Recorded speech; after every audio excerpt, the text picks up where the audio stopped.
Thank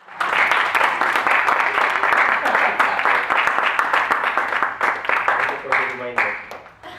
Good evening, fellow Toastmasters and guests from other clubs. Good evening. Before I begin to show you what I have discovered, I wanted to point out that I really hate this particular speech project.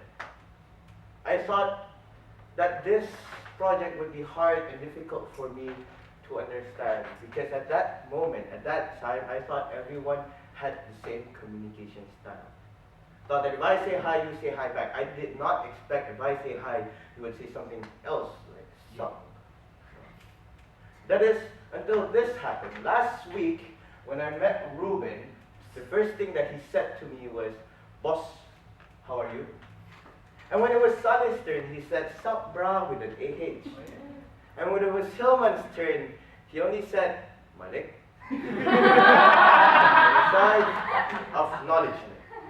And it is when I come to a sudden realization that not everyone says hi the same way.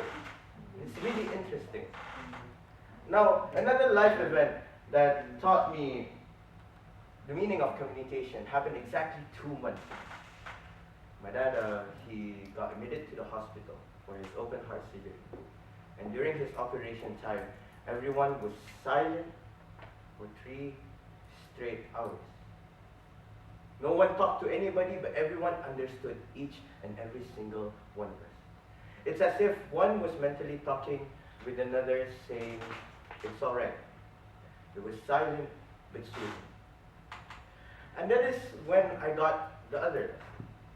The lesson that communication doesn't revolve or doesn't need verbal cues. It doesn't require solely on verbal cues. And that is lesson number 2. Lesson number 3, and this is the last one, I swear to God. On the night after my dad's operation, it was 11. And as soon as we went home after waiting, we received a strange phone call from the doctor, and this is what he exactly said. I do not kid you. He said, "This is an emergency. We need your family to come here now. He does not have enough time." We drive to the hospital, and it turns out the doctor only needed my mom's signature because my dad needed to go through another operation due to internal bleeding. My mom came up to us and said, I'm worried. She wept. But we kept assuring her, saying that our dad's gonna be fine, telling her cheap lies such as, "This is such a small thing, don't worry." But she continued to cry. That is until my aunt came to her when she said, "I'm worried," and my aunt says this, "Why?" She then continued to listen until my mom slept due to overexhaustion. And then this made me realize the final lesson about communication. That communication is about giving and to receive, not just giving and giving back. I was too busy ignoring her, telling her my point of view instead of understanding where she's coming from. And the reason why I hated this particular project is because I did not come across it sooner. Now, part of this project is to tell all of you how. Now, part of this project is to tell you how communication style affects my daily life.